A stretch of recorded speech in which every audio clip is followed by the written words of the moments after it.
Paper Mario series, despite bearing the name of Nintendo's most famous mascot, has never quite hit critical mass. Perhaps it's because it's been such a departure from traditional Mario games in the past, or maybe it's the funky art style that turns people off. Either way, Nintendo has apparently been watching the sales numbers closely, because Super Paper Mario for the Wii is about as traditional a Mario game as they come.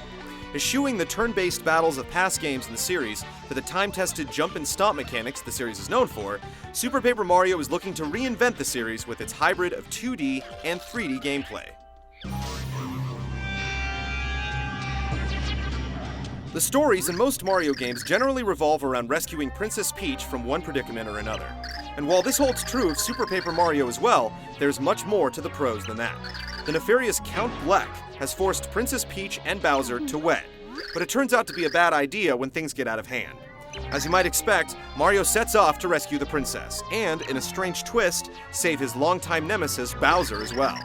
As in past Paper Mario games, the writing is superb. The story is also a little darker than what you've come to expect from the series.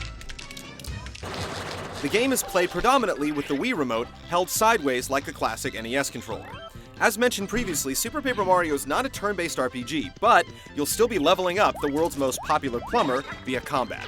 As Mario stomps his enemies into submission, he's rewarded with points that will eventually increase his life bar and attack power.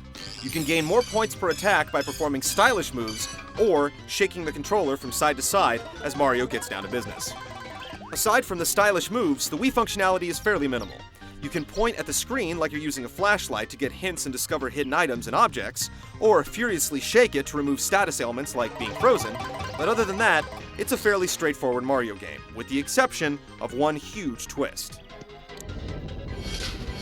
While the paper aesthetic has been used in prior games in the series, here it's taken to new heights by the ability to flip the world from 2D to 3D simply by pressing the A button.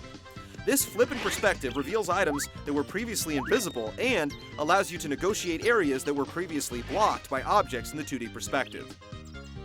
The entire game is built around this mechanic, and it's definitely something that has never been done in games before.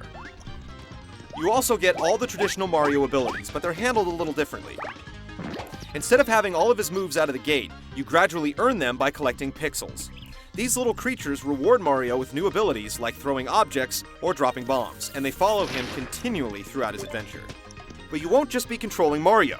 While he's the only character that can flip between perspectives, you also have command of other denizens of the Mushroom Kingdom, like Peach and Bowser once they're rescued. Each has their own set of unique abilities, and the puzzles revolving around this are woven into the fabric of the game, which always keeps you thinking. Each world is split into different chapters, much like old-school Mario games.